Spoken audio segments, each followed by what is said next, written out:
네, 이번에도 불확실성의 시대, 이번에는 주식시장 투자에 대한 포커스를 좀 맞춰서 이야기를 나눠보겠습니다. 5월 증시 대전망과 더 세무적인 전략을 한번 짜보도록 하죠. 디멘전 투자자문 투자부문의 송재경 대표 함께합니다. 대표님 어서 오십시오. 안녕하세요. 네, 휴일에 나와주셔서 오늘 감사합니다. 자, 지금 5월 달에 항상 세린메이 이야기가 지겹게도 매해 나오잖아요. 대표님께서 보시기에는 이번 5월 여전히 불확실성이 많은 상황 속에서도 세린메이 한다라고 보십니까? 아니면은 사야 되는 바이인 메이라고 보십니까?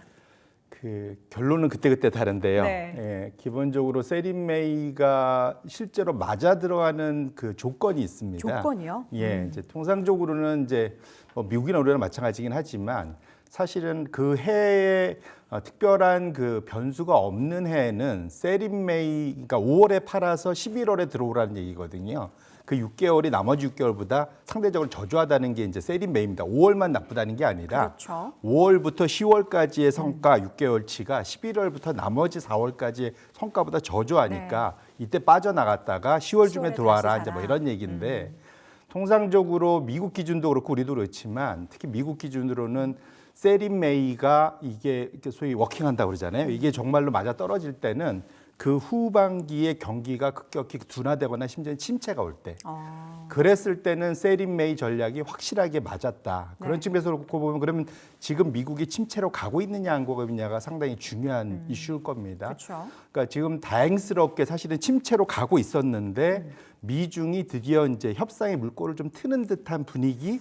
요게 이제 어제부터 네. 사실 좀 나오고 있잖아요. 아주 살짝씩. 예, 네. 이제 그래서 그것이 효과를 좀 빨리 발현했으면 좋긴 하겠는데 현재 상황으로 놓고 보면 뭐 중국도 안 좋지만 미국이 이대로 가면 급격한 경기 둔화 내지는 침체 가능성이 점점 높아지고 있는 거기 때문에 그렇게 놓고 본다면 세린메이 전략이 올해는 효과가 나타날 가능성도 상당히 좀 커져 있는 것을 투자자분들이 좀 명심할 필요가 있을 것 같습니다. 지금 상황에서 그러면은 우리가 세린메이를 염두한 전략을 5월에 좀 펼쳐야 된다라는 결론을 얻게 되는데 그러면 지금 사실 희망을 가지셨던 분들이 되게 많으셨거든요. 우리가 사실 상반기에 그러니까 1, 2, 3, 4월 때까지 미국 시장 대비해서 좀 선방하는 움직임을 보였기 때문에 근데 그러면은 5월 시장부터도 우리가 또 상승을 좀 기원했었던 분들께는 조금 그 기대를 낮춰야 된다라는 말씀이실까요? 두 가지가 있을 것 같습니다. 일단 사실은 우리나라는 지금 이 그 소위 미중 그 관세 전쟁 거기서 따른 이제 무역의 급감 이것 한복판에 우리나라가 있거든요. 아시겠지만 오히려 이제 중국 같은 경우나 일본 같은 경우는 GDP에서 수출이 차지하는 비중이 20% 이하예요. 네. 낮은 편인데 우리나라는 거의 40% 50% 사이에 있습니다. 절대적으로 수출에 영향을 많이 받고요. 그래서 정확히 우리가 3월 달 수출하고 4월 달 수출이 완전히 다른 모습을 나타냈지 않습니까? 그래서 그렇게 놓고 본다면 우리가 사실은 현재 이런 전 세계적인 무역 둔화 우려의 바로미터가 우리나라이기 때문에 그 얘기는 거꾸로 말하면 수출 둔화 가능성이 지금 이미 4월 20일까지도 많이 빠졌었잖아요. 네. 이것이 좀 더 지속될 가능성이 좀 있기 때문에 그 영향에 대해서 좀 열어둘 필요는 있을 것 같고요. 다만 우리한테 기대는 뭐냐면 정말로 이것을 다 받아내는 든든한 개인과 기관 투자자들이 있습니다. 지금까지 이걸 정말 다 받아내 주시고 계시는데 어쨌거나 그 이유 중에 하나가 뭐냐면 가장 큰 건 우리나라가 그 사이 못 올라서 좀 싸요, 정말로. 많이 싸죠? 아주 많이 네. 쌉니다. 그래서 오히려 미국은 단기적으로 4월 2일 이후로 주가가 V자 반등을 어느 정도 해내면서 많이 올랐지만 거꾸로 역으로 말하면 앞으로의 변동성이 또 취약한 측면이 있거든요. 그래서 긴 호흡으로 연말까지를 놓고 보면 사실은 미국장보다는 오히려 다른 우리나라 장이 훨씬 더 나을 가능성. 정확히는 미국장보다는 비미국장, 유럽이나 우리나라 이런 나머지들이 훨씬 더 좋을 가능성이 매우 높아져 있기 때문에 저는 거기에 좀 더 기대를 건다 이렇게 말씀드립니다. 외국인 수급은 어떨까요? 지금까지 계속해서 매도를 한 8, 9개월째 이어가고 있는 외국인 투자자들인데 외국인의 컴백에 대한 기대감도 좀 접어둬야 될까요? 지금은 그러니까 미국 내 투자자들만 최근에 미국을 사고 나머지 전 세계 입장에서는 주식을 다 줄이고 있어요. 주식 방향성 자체의 자체를. 비중을. 그러니까 결국 왜냐하면 그것이 위험 자산의 대표격이 주식이지 않습니까? 네. 그렇기 때문에 우리나라를 지금 보시면 최근 들어 지금 거의 한 20일 이상 지금 연속으로 좀 매도하고 있지 않습니까? 가장 큰 이유는 한국이 싫어서가 아니라 한국을 포함 전 세계에서 주식 비중을 전체 포트폴리오에서 낮추고 있는 상황이거든요. 그 이유는 앞에 현재 이런 무역 전쟁이 얼마나 오래 갈지 모르고 그 무역 전쟁이 얼마 전에 WTO나 IMF에서도 밝혔듯이 올해 그 무역량 자체가 역성장, 원래는 2, 3% 성장할 거로 생각했다 역성장으로 간다고 얘기를 했기 때문에 네. 그것이 결국은 주가에 악영향을 미칠 거라고 지금 보면서 사실은 위험 자산을 낮추고 있는 상황이거든요. 네. 그 영향 때문에 사실 외국인들이 판 거지 한국이 싫어서는 아니라고 보셔야 될 것 같고요. 오히려 지금 상황에서 이것이 정말로 기대대로 미중이 극적인 타결을 한다면 역으로 우리나라에는 큰 기회가 될 수도 있겠다. 그래서 지금 상황은 이것을 왜냐하면 이건 예측의 영향이 아닙니다. 네. 지금 트럼프의 마음속을 누가 알겠습니까? 그렇죠. 시진핑의 마음속을 누가 알겠습니까? 모르죠. 네. 그렇기 때문에 이것은 그 상황을 보면서 대처를 해야지 예단하고 포지션을 잡는 것은 상당히 어느 쪽으로 가든 위험할 수가 있겠다. 이렇게 말씀을 드립니다. 그러나 우리 개인 투자자분들은 연초부터 그리고 작년 말부터 엄청난 예측과 함께 또 특히나 미국 시장에 대해서는 레버리지 투자를 엄청나게 많이들 해오셨단 말이죠. 그런 분들 입장에서는 지금 굉장히 불안한 마음이 많이 드실 것 같은데 리스크 관리를 좀 해야겠죠. 맞습니다. 다행스럽게 그 예측이 그래도 절반 이상은 맞은 거잖아요. 절반 이상. 네. 왜냐하면 이제 사실은 연초에 2월 한 20일까지 쭉 올랐다가 급락했다가 한 절반은 회복을 했지 않습니까? 그래서 절반은 맞았는데 다만 이제 레버리지 ETF 투자해 보시면 아시겠지만 이 빠져서 올라올 때는 덜 올라오거든요. 맞아요. 예, 고점에서 이미 내가 많이 샀으면 그래서 그런 측면에서는 앞으로 이것이 이제 내 본전 생각하면은 이 위험 관리가 안 되는데 항상 오늘이 첫날이라고 생각을 하시면서 내가 네. 처음 투자했다는 마음으로 사실은 대하면서 위험 관리를 하실 필요가 있겠다 이렇게 말씀드립니다. 우리 휴일 사이에 5월 6일과 7일 미국에서는 FOMC가 열립니다. 이번에는 뭐 불보듯 돈결 얘기가 많이 나오던데 돈결을 하게 되면은 시장에서는 어떤 반응을 좀 보이게 될까요? 뭐 예상했던 대로다일까요? 아니면은 그래도 일부 좀 기대했던 시각들이 좀 있을지.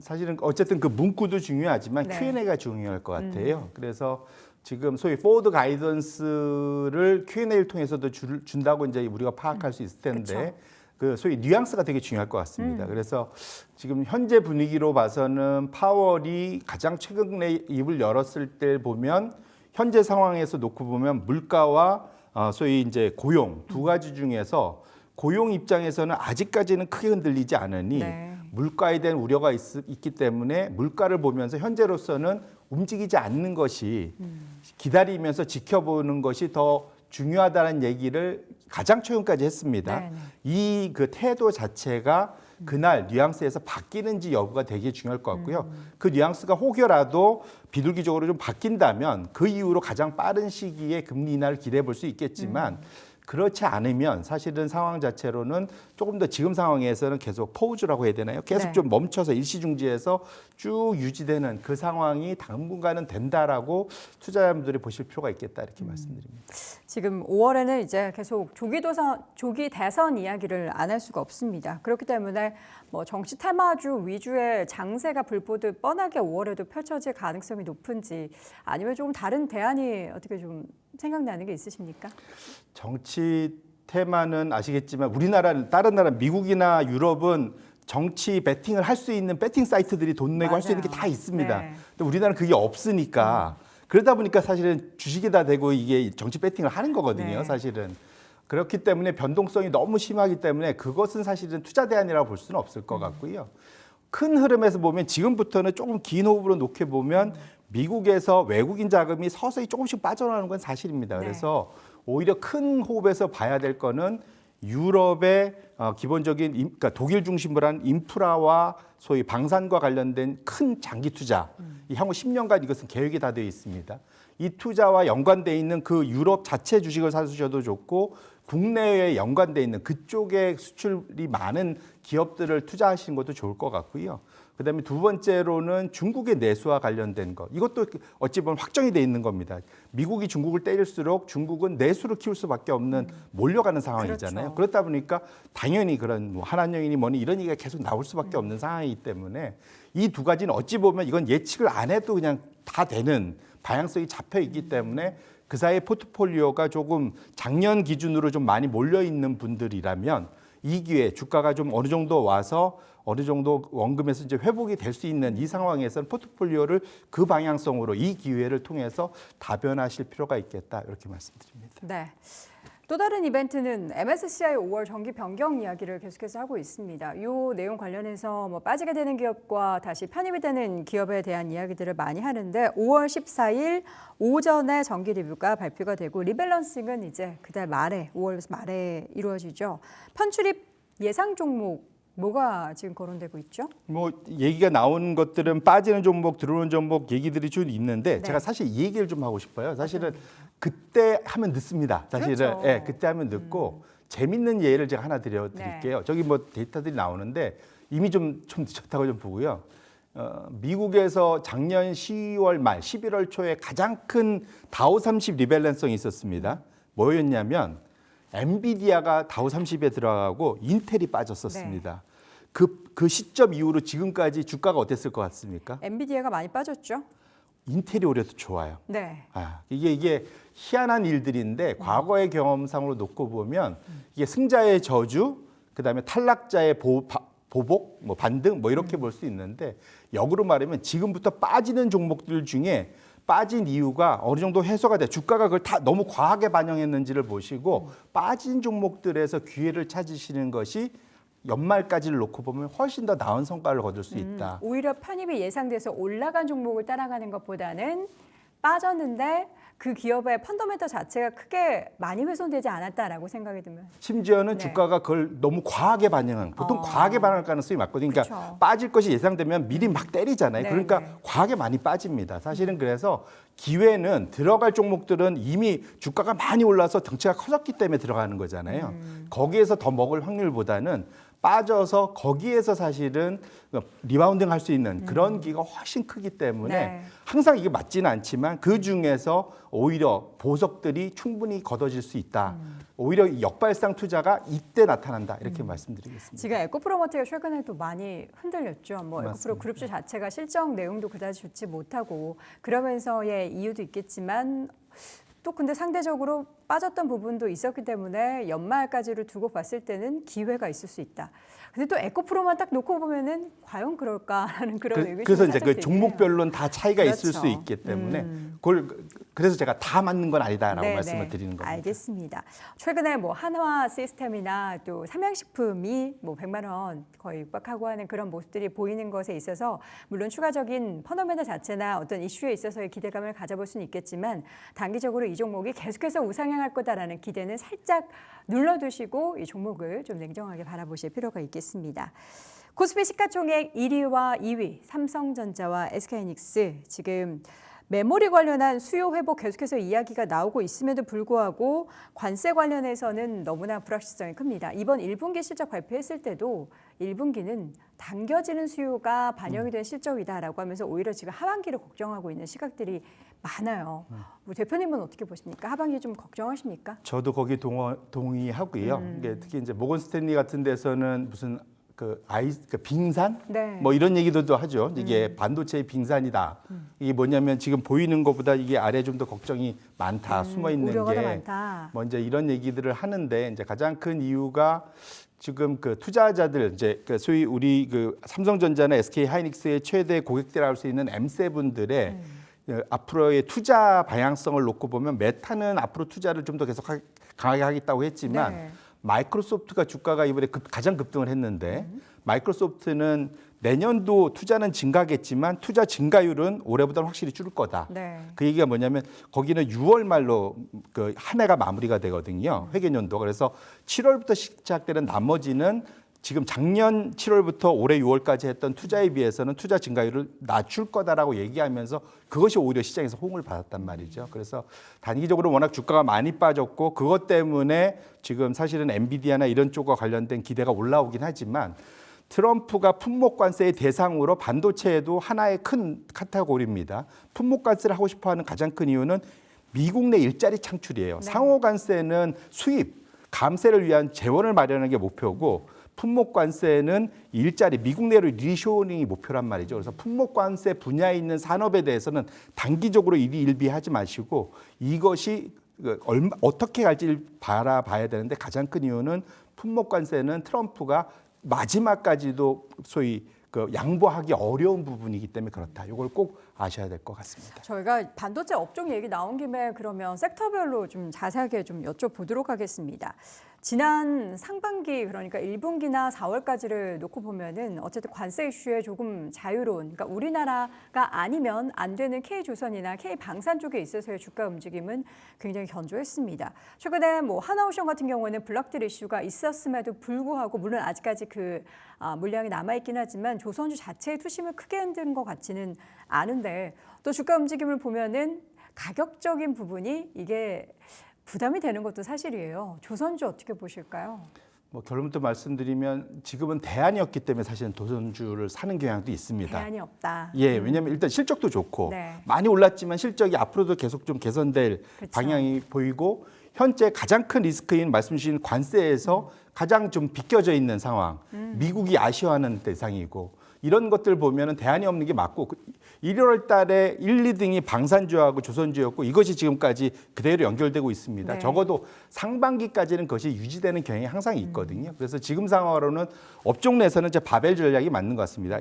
그런 조선과 방산이라는 독특한 거 외에 나머지 분야에서 보면은 의외로 경기 둔화 침체를 우려한 나머지 업종들이 상당히 좀 위에 올라와 있거든요. 필수 소비니 유틸리티니 이런 것들이 쭉 위로 좀 많이 올라와 있습니다. 결론적으로는 시장에서는 확실한 업종을 제외한 나머지는 경기 둔화 침체에 대한 대응으로 지금 가고 있다는 것을 명심하시면서 그 방향성 자체가 급격하게 변하지 않는 한 연말까지는 그러한 형태의 포트폴리오 대응 전략이 필요하다 이렇게 말씀드립니다. 한편 관세의 무풍지대다. 거기에 이제 중국 쪽의 모멘텀이 같이 붙어서 한한령 해제에 대한 기대감이 있는 엔터 컨텐츠 관련한 기업들에 있어서의 주가는 상승세를 보고 있는데요.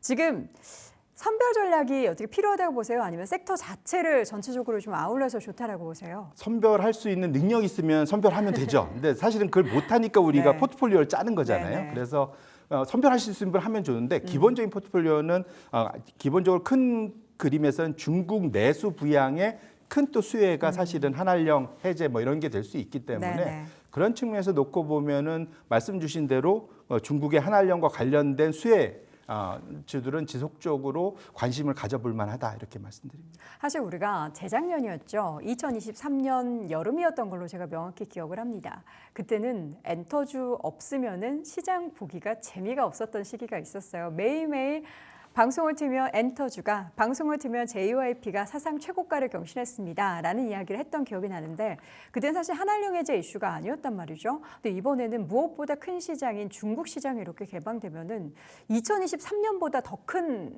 뭔가 기대감을 가질 법한 그런 시장이 펼쳐지는 걸까요?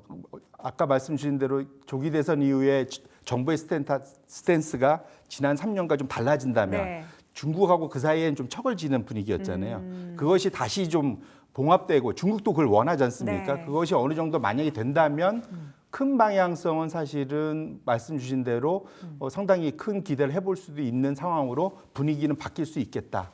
이렇게 기대를 해봅니다. 저희가 뭐 반도체나 조선 방산 그리고 콘텐츠 엔터 관련한 이야기에 대해서는 간략하게 말씀을 드렸지만 우리 송 대표님께서 보시는 5월에 있어서의 투자 전략 그러니까 5월만 두고 보는 게 아니라 하반기까지의 시장의 흐름에 있어서 우리가 어떤 업종에 지금 눈여겨보는 투자가 좋을 거라고 보시는지 궁금한데요. 저는 개인적으로는 사실은 아까 말씀드린 대로 현재의 방향성 자체가 경기에 대한 불확실성 때문에 대응을 하고 있기 때문에 저는 오히려 지금 상황에서는 소위 그 하이 퀄리티 그다음에 고배당 이 두 가지가 결합이 돼야 된다고 봐요. 그래서 지금 상황 자체에서도 지금 작년과 올해를 긴 호흡으로 놓고 보면 여전히 배당과 관련된 회사들이 잘 주가가 안정성을 띠고 올라오고 있습니다. 네. 그래서 지금 연말까지는 이 변동성이 예측이 거의 사실은 어려운 국면이기 때문에 지금 특정 업종에 배팅을 하기보다는 상당히 쪽으로 좀 가치주에 좀 더 성장 주던 가치주, 그다음에 그 중에서 보면은 캐시플로가 잘 나오는 고배당과 관련된 주 이쪽에 포트폴리오를 좀 많이 만들어 주시면 좋을 것 같고 해외와 국내의 비중을 가져간다면 해외는 대부분 미국이실 거기 때문에 미국이면 비미국의 포트폴리오를 좀 분산하실 필요가 있고 비미국이라면은 뭐 중국 유럽, 쪽을 말씀하시고 유럽이요? 오히려 저는 유럽이 좀 앞으로의 방향성은 좀 더 좋을 것 같습니다. 독일 시장. 예, 예. 보시는 뭐 독일 거군요. 포함해서 뭐 사실 뭐 스톡스 네. 50이나 600과 관련된 아. 것들 있지 않습니까? 사실 거기 좀 더 인프라와 방산과 좀 더 묶어서 사실 네, 보면 네. 좋을 것 같은데 이런 거와 사실은 국내도 긴 호흡으로 놓고 보면 점점 기회가 오고 왜냐하면 달러의 약세 흐름이 장기 사이클에서 달러 강세 이제 달러 약세로 이제 가는 방향이고 이것은 우리나라한테 큰 호흡에서는 좋은 흐름이기 때문에 네. 그것을 가지고서 포트폴리오의 조정을 좀 하실 필요가 있겠다 이렇게 말씀드립니다. 알겠습니다. 자, 이렇게 해서 5월 그리고 하반기까지 두고 본다면 우리가 포트폴리오를 어떤 종목군으로 담아야 할지에 대해서까지 이야기 나눠봤습니다. 디멘전 투자자문 투자부문의 송재경 대표와 함께했습니다. 대표님 고맙습니다. 네, 고맙습니다.